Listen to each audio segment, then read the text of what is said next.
Assalamualaikum warahmatullahi wabarakatuh. Waalaikumsalam. Perkenalkan, kami dari kelompok 2 ingin mempresentasikan hasil kinerja kelompok kami untuk pemenuhan tugas akhir mata kuliah seminar perpajakan. Saat ini kami akan mempresentasikan soal mengenai PT Diana Tekstil. Sebelumnya kami akan memperkenalkan anggota kelompok terlebih dahulu. Yang pertama ada saya Dwi Utari Nabila. Saya Aulia Danti Kahar. Saya Berliana Megiani. Saya Brigita Allah. Baik, untuk soal pertama di sini yang akan dijelaskan oleh saya sendiri. Pertama-tama di sini ada laporan laba rugi tahun 2018 per 31 Desember. Pada soal juga sudah ada untuk laporan laba ruginya. Untuk soal di sini ada keterangannya, ada pendapatan yang terisi dari penjualan, diskon penjualan, retur penjualan, dan ada total bersihnya juga pendapatan. Nah, untuk akuntansi komersilnya di sini ada keterangannya. Untuk penjualannya itu ada 88 miliar sekian. Untuk diskon penjualannya di sini ada 2 miliar. Lalu retur penjualannya di sini ada 1 miliar. Lalu ditambah untuk total pendapatan bersihnya itu ada di 85 miliar 305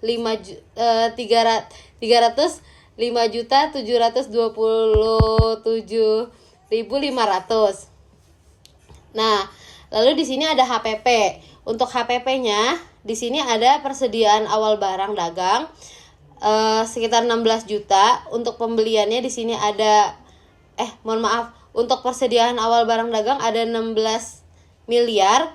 Untuk pembeliannya ada 52 miliar. Untuk diskon pembeliannya di sini ada 569 juta. Lalu untuk pembelian bersihnya di sini ada 51 juta 900 sekian. Pembelian bersihnya di sini ada 51 miliar 900 sekian. Untuk biaya angkut pembeliannya ada di 1 miliar. Persediaan barang siap dijual ada 69 miliar. Persediaan akhir barangnya ini minus ya teman-teman, sama seperti pembelian dan juga untuk diskon penjualan serta retur di sini kita catatnya minus. Untuk persediaan akhir barang dagang itu ada minus 16 miliar sekian. Lalu HPP-nya di sini ada 52 miliar sekian. Nah, HPP ini didapatkan dari total persediaan awal barang dagang, pembelian, diskon pembelian, pembelian bersih, biaya angkut pembelian, persediaan barang siap jual, lalu persediaan akhir barang dagangan.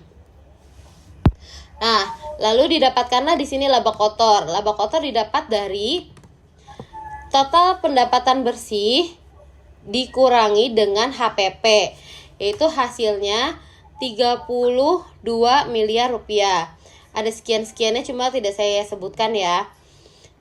Untuk biaya operasional di sini. Nah, biaya operasionalnya di sini juga mencakup dengan biaya gaji, biaya iklan, biaya telepon dan internet, biaya pengiriman, biaya perjalanan, biaya pemeliharaan kendaraan, biaya depresiasi kendaraan, biaya asuransi, biaya listrik dan air, biaya perlengkapan, kerugian piutang, pemeliharaan gedung, biaya BBM, biaya depresiasi peralatan, biaya depresiasi gedung, ada PBB, sumbangan sosial, sumbangan bencana nasional, terus ada juga angsuran PPh 21 karyawan yang belum dikreditkan. Ada juga di sini biaya lain-lain. Nah, lalu untuk biaya ini semuanya nanti ditotal. Dan hasilnya itu dapatnya 35 miliar sekian. Lalu di sini ada laba bersih operasional yang kita hitung juga. Laba bersih operasional ini didapatkan dari laba kotor dikurang dengan total biaya operasional. Jadi untuk laba bersih operasional di sini ada minus 2 miliar sekian. Nah, lalu kita lanjut ke penghasilan lain-lain. Untuk penghasilan lain-lain di sini ada isinya itu penghasilan sewa gedung, penghasilan bunga, penghasilan dividen. Ada dua di sini penghasilan dividennya. Ada penghasilan dividen 25% dan ada juga yang penghasilan dividen 15%. Di situ sudah ada keterangannya di soal. Jadi tinggal masukin aja. Di sini aku langsung gabung ya. Karena ini sama aja penghasilan dividen. Terus di sini ada capital gains atau penjualan saham di BEJ. Nah, hasil ini dan biaya lain-lain itu biaya bunga nanti ditambah. Nah, laba bersih operasional dan biaya lain-lain itu ditambah menjadi hasilnya laba rugi sebelum pajak. Jadi laba rugi sebelum pajaknya itu ada minus 200 juta, 200 juta, 22 juta sekian. Nah, sekarang setelah kita susun semua tuh udah kita tambah-tambahin, kita lanjut ke rekonsiliasi. Di sini rekonsiliasi koreksi positifnya ada di bagian biaya, dimulai dari bagian biaya operasional. Untuk yang dikoreksi positif itu biaya gaji dan komisi bagian penjualan sebesar 16.803.200.000. Nah, di sini kenapa ini biaya gaji ini dijadikan koreksi positif? Karena biaya gaji ini tidak dapat dikurangkan karena terkait dengan kegiatan penjualan yang menghasilkan penghasilan final. Nah, kalau penghasilan final itu dia nggak bisa jadiin koreksi negatif, jadinya koreksi positif. Nah, untuk biaya iklannya di sini sama ya, masih sama 3.610.000.000 sekian. Nah, ini juga dikoreksi positif. Kenapa dikoreksi positif? Karena tidak memenuhi kriteria deductible expense menurut ketentuan perpajakan. Lalu di sini ada juga yang dikoreksi positif yaitu biaya telepon dan internet. Ini 500.000 karena untuk telepon seluler ini tuh untuk kepentingan pribadi, bukan untuk kegiatan usaha. Jadi kalau untuk kepentingan pribadi itu pasti koreksinya itu positif, nggak bisa dikoreksi negatif. Lalu yang selanjutnya itu ada biaya pemeliharaan kendaraan. Biaya pemeliharaan kendaraan di sini ada 350 juta. Ini dikoreksi positif juga karena kendaraannya pribadi milik direktur, bukan untuk operasional perusahaan. Biaya BBM juga termasuk ya ke koreksi positif karena juga untuk kepentingan mobil atau kendaraan pribadi direktur. Lalu selanjutnya yang dikoreksi positif itu ada sumbangan sosial, sumbangan bencana alam. Seperti yang kita tahu, untuk sumbangan itu bentuknya itu kan natura ya, atau sumbangan lah ya. Sumbangan itu tidak bisa dikoreksi negatif karena dia masuknya koreksi positif. Dia itu nggak sesuai dengan peraturan undang-undang ketentuan pasal 6 ayat 1 huruf I Undang-Undang PPH. Jadi di sini kita koreksi positif juga sebesar 1,2 miliar. Lalu sumbangan bencana nasional juga kita koreksi positif 800 juta. Serta di sini ada angsuran. Angsuran PPH 21 ini kenapa masuknya koreksi positif? Karena dia belum dikreditkan. Jadi kalau misalnya PPH atau PPN itu yang belum dikreditkan itu masuknya koreksi positif. Kecuali kalau misalnya dia sudah dikreditkan itu dia masuknya ke negatif. Nah, kita hitung dulu ya untuk akuntansi menurut fiskalnya. Akuntansi menurut fiskalnya bagi yang sudah tadi kita koreksi, di sini untuk biaya gajinya jadinya 0 karena sudah dikurangi. Untuk yang komersil dan yang fiskalnya itu sudah dikurangi jadi hasilnya 0. Biaya iklannya juga sama 0 di sini. Lalu kalau untuk biaya pemeliharaan kendaraan, kan kalau di soal itu dia cuma makainya 350 juta. Nah, jadi yang dikoreksi positifnya itu 350 juta aja, tinggal dikurangi 931 juta ini dikurangi dengan 350 juta, hasilnya 581 juta sekian. Lalu di sini juga ada biaya BBM. Biaya BBM-nya juga yang di soal itu tertera direktur itu untuk kepentingan pribadi 500 juta aja. Jadi yang dikoreksi positif itu cuma 500 juta. Lalu tinggal dikurangi nih 948.750 ini tinggal dikurangi dengan 500 juta. Nah, hasilnya jadinya di 448.750. Nah, lalu untuk sumbangan kan dia di soal juga pasti ya nilainya itu pasti di 1,2 miliar untuk sumbangan sosial. Lalu untuk sumbangan bencana nasionalnya 500 juta. Jadi di hasil rekonnya itu 0 rupiah, dan untuk sumbangan bencana nasionalnya juga sama 0 rupiah. Nah, di sini yang terakhir ada angsuran. Angsurannya itu yang belum dikreditkan itu hanya 150 juta, ya kan? Jadi tinggal dikurangi 675 juta dikurangi 150 juta, hasilnya 525 juta. Nah, lalu koreksi yang negatif nih. Koreksi fiskal negatif di sini kita mulai dari penghasilan lain-lain. Penghasilan lain-lain itu isinya ada penghasilan sewa gedung, penghasilan bunga, penghasilan dividen, sama ada capital gains dari penjualan saham di BEI. Serta ada juga biaya lain-lain yaitu biaya bunga. Semuanya ini dikoreksinya negatif dan nilainya sama karena di soal juga nilainya sama ya, seperti ini, semuanya dikoreksi negatif. Jadi kalau kita bisa lihat di sini itu ini sudah balance ya. Karena apa balance? Di sini kan laba rugi sebelum pajaknya itu minus 222 juta sekian. Sedangkan di sini hasil awalnya itu hasil dari akuntansi fiskalnya itu 4.517.000 sekian. 4 miliar 4,5 miliar sekian. Nah, di sini lalu kita hitunglah penghasilan kena pajaknya. Kenapa aku bilangnya tadi ini sudah balance? Karena udah sesuai nih penghasilan kena pajaknya sama-sama 51 miliar 600 sekian. Hasil dari penghasilan kena pajak ini dihitung dari laba kotor. Nih, yang laba kotornya 32 miliar itu ditambah dengan koreksi fiskal positif. Nih, yang 23 miliar lalu dikurangi dengan koreksi fiskal negatif.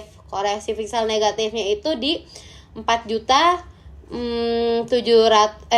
miliar 730 juta sekian. Nah, hasilnya nih penghasilan kena pajaknya itu 51 miliar 600 juta sekian. Lalu PPh badan 25%-nya itu 12 miliar sekian. Itu hasil dari si penghasilan kena pajak dikali dengan 25%.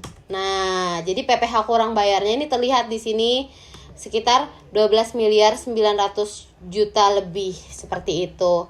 Untuk rekonsiliasi fiskalnya sudah selesai, lalu langsung dilanjutkan oleh nomor 2. Baik, nomor 2 akan dilanjutkan oleh saya, Aulia. Di sini yang kita tahu pertanyaan di nomor 2 itu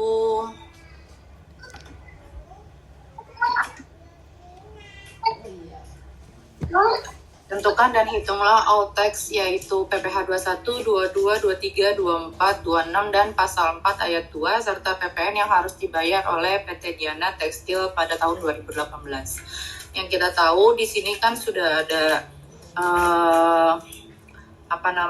data-data yang sudah diperoleh dari kegiatan usaha oleh PT Diana Tekstil. Nah, untuk di PPh 21 kita ada di soal nomor 4 bagian 1, yaitu si Anton Ardiansyah, yaitu supervisor, statusnya K1. Di sini yang sudah dijelaskan ada gaji pokok, tunjangan transport, THR bonusnya, premi asuransi JKK dan JKM, iuran pensiunnya. Nah, kalau kita buat dengan PPh 21, di sini yang sudah kita lihat ada gaji pokok, tunjangan transport, THR bonus, premi JKK dan JKM, premi JKK dan JKM. Nah, ini di total itu menjadi penghasilan bruto setahun, karena tadi ini hitungannya gaji pokok setahun ya, 84 juta. Itu penghasilan bruto setahunnya jadi 130.200.000. Kalau kita dijadiin sebulan, itu kalau kita bagi 12 bulan jadi 10.850.000. Lalu ada biaya jabatan di sini 5% menjadi 6 juta. Terus totalnya berarti kalau ditambah 10 juta 8,5 itu jadi 136.200.000. Lalu si PTKP ini kan tadi statusnya K1 ya, berarti dia 63 juta. Terus dikurang sama 136.200.000 menjadi 73.200. Lalu di sini kita hitung PPh 21 di dalam setahun ini 5% dikali 73.200.000 menjadi 3.660.000. Dan kalau kita ubah ke bulan menjadi 305.000. Jadi karyawan Anton Ardiansyah ini membayar pajak setiap bulannya 305.000. Lalu di sini ada PPh 22. PPh 22 itu ada di soal nomor 1, 2, dan 3. Yang dimana yang kita tahu di sini ada 2 transaksi penjualan antara PT Diana Tekstil sebesar 2,5 miliar dan penjualannya itu kepada Pemkap Sukoharjo senilai 750 juta pada akhir Desember 2018. Terus juga ada PT Diana Tekstil dalam dokumen pembelian barang menggunakan perjanjian FOB. Lalu juga PT Diana mempunyai hutang wesel kepada PT Karunia. Itu hutang weselnya sebesar 350 juta. Lalu juga ada bunga wesel itu ditetapkan oleh CV Karunia sebesar 18% per tahun.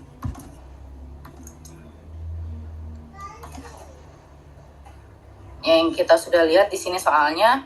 Lalu di perhitungan di PPh 22-nya, di sini ada transaksi pertama itu kan tadi pesanan barang senilai 2,5 miliar. Lalu juga ada penjualan kepada Pemkap Sukoharjo senilai 7,5 juta. Hutang weselnya tadi 3,5 juta, bunganya 18% per tahun. Berarti PPh 22-nya itu 7,5 juta dikali 1,2% menjadi 9 juta. Lalu di sini ada perhitungan PPh 23 itu ada di soal nomor 4 bagian 2, 3 sama 5 dan 10, 11, 14. Yang sudah ada di data ini bisa kita lihat di sini perhitungannya PT Diana Tekstil sebesar 15% itu 400 juta. Berarti perhitungan PPh 23-nya 15% dikali 400 juta menjadi 60 juta. Terus PT Kartika 25% itu sebesar 590 juta. Perhitungannya menjadi 25% dikali 590 juta. Hasilnya 147.500.000.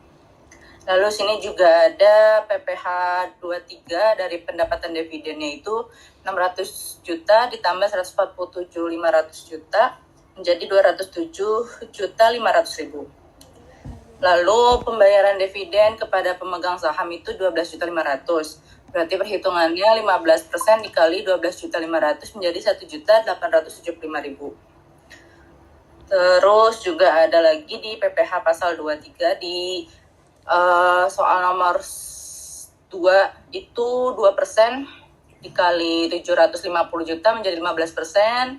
Terus juga di nomor 4 bagian 3 juga 2% dikali 700 juta menjadi 14 juta. Sama yang di nomor 4 bagian 5 itu 15% dikali 50% dikali 900 juta menjadi 67.500.000. Lalu di sini ada perhitungan PPh pasal 24. Itu dia ada di soal nomor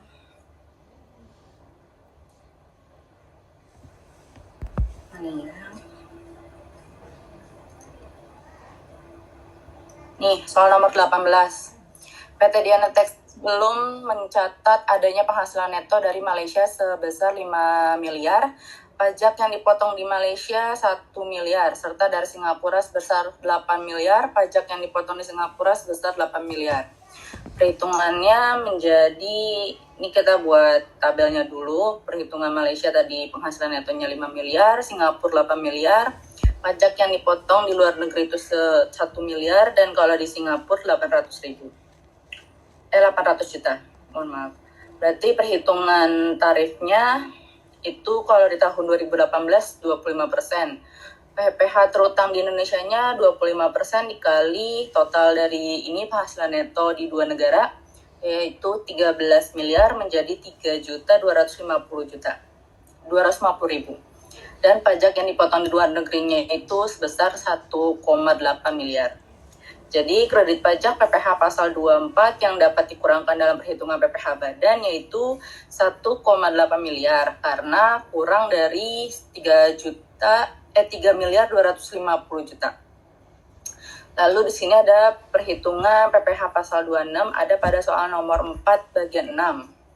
Yang kita tahu di soal nomor 4 bagian 6 itu membayar Mr. Alex Hopkins dari Inggris untuk konsultan manajemen sebesar 350 juta. Mr. Alex berada di Indonesia selama 2 bulan atau kurang lebih 60 hari. Diketahui juga time testnya dari tax treaty Indonesia-Inggris itu adalah 91 hari. Tarif PPh pasal 26 sebesar 10%. Nah ini udah ketahuan ya, termasuk PPh pasal 26. Nah di sini yang kita tahu penerimanya itu Mr. Alex, penghasilan brutonya 3,5 juta, jenis jasanya konsultan manajemen, durasi tinggal di Indonesia itu 2 bulan, time test yang ada di P3B Inggris Indonesia itu 91 hari, dan Mr. Alex ini akhirnya dikenakan PPh pasal 26 karena masih di bawah 183 hari. Jadi untuk perhitungannya 10% dikali 350 juta sama dengan 35 juta. Lalu di perhitungan PPh pasal 4 ayat 2 ada pada soal nomor 4 bagian 4. Nih, membayar pesangon lintang sebesar 750 juta. Perhitungannya 5% dikali 7,5 juta, hasilnya 37.500. Terus ada perhitungan PPN, ada pada soal nomor 1. Yang di sini 2,5 miliar sama 7,5 miliar. Itu perhitungannya 10% dikali 3.250 juta, hasilnya 325 juta. Lalu kita lanjut di soal nomor 3 masih dengan saya. Hitunglah PPh badan dari PT Diana Tekstil jika dari pemeriksaan diperoleh laba. Nah ini yang kita lihat sini ada laba rugi sebelum pajak 225.341.170 rupiah. Total koreksi positifnya 21.102.625.000. Total koreksi negatif ini masih estimasi itu 950 juta. Laba kena pajak ini minus 220 sekian ditambah 21 sekian dikurang 900 ini menjadi 19 miliar sekian. Kita bulatkan aja menjadi 19 miliar 930 juta. Nah, habis itu tarif PPh badan terutangnya menjadi 25% dikali 19 miliar 930 juta, hasilnya 4 miliar 982 juta 500.000. Dan PPh badan yang harus dibayar itu sebesar pengurangan ini itu dikurang sama 1,8 miliar ditambah 96 juta 500.000 sama 35 juta menjadi 3 miliar 51 juta. Baik, selanjutnya nomor 4 akan dilanjutkan oleh rekan saya. Baik, untuk angsuran PPh pasal 25, perhitungan kita PPh badan tahun lalu 0 karena rugi, angsuran biasanya 0, namun jika terdapat PPh terutang, misal dari S kapital B, disimpulkan ada kapital sebesar 2.685.830.830 rupiah. Maka PPh badannya sama dengan 25% kali 2.658.830.000 rupiah sama dengan 634.414.708.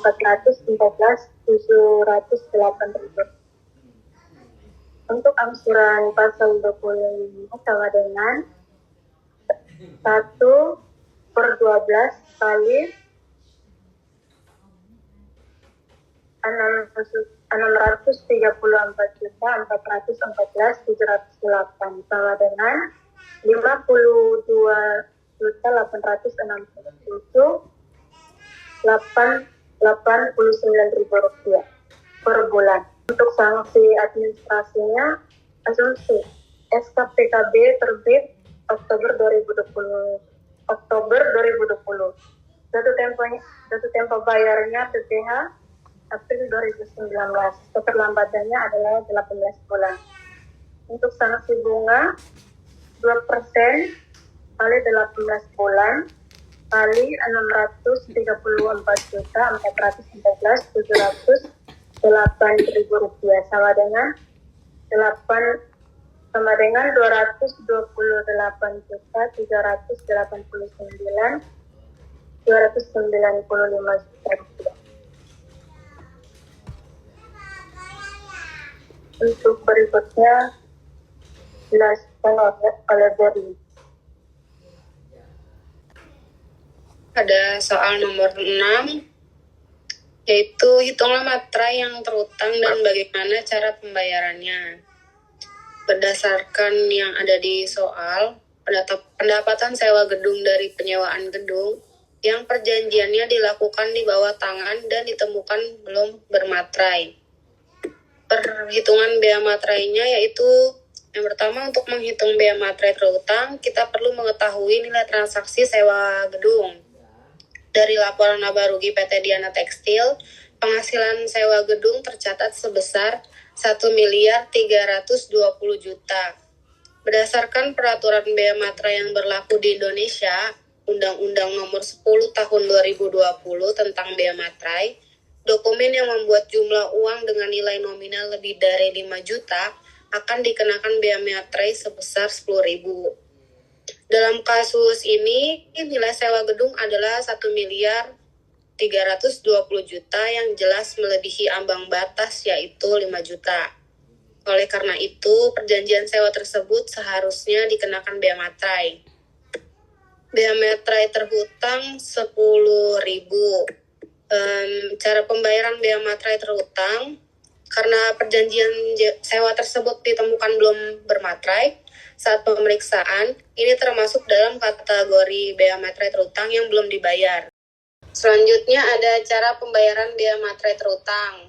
Karena perjanjian sewa tersebut ditemukan belum bermaterai saat pemeriksaan, ini termasuk dalam kategori bea materai terhutang yang belum dibayar. Pembayaran bea materai yang terhutang dapat dilakukan melalui kantor pos dengan membubuhkan materai tempel pada dokumen atau dengan menggunakan mesin teraan materai digital yang disediakan oleh kantor pos.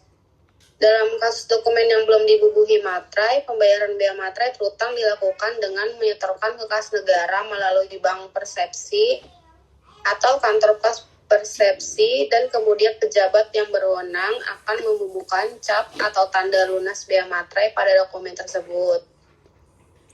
Untuk kasus pemeriksaan pajak seperti ini, pembayaran bea materai terhutang biasanya akan disertai dengan sanksi administrasi berupa denda. Berdasarkan Undang-Undang Nomor 10 Tahun 2020, sanksi administrasi atas dokumen yang tidak dibubuhi materai atau dibubuhi tetapi tidak sesuai dengan ketentuan adalah sebesar 100% dari bea materai yang seharusnya terhutang. Jadi, PT Diana Tekstil tidak hanya perlu membayar bea materai sebesar 10.000, tetapi juga denda sebesar 100% dari jumlah tersebut. Sekian dari saya. Baik, untuk presentasinya sudah selesai. Di sini Suaranya. baik, terima kasih. Sekian hasil presentasi dari kelompok kami. Kurang lebihnya kami mohon maaf. Wassalamualaikum warahmatullahi wabarakatuh.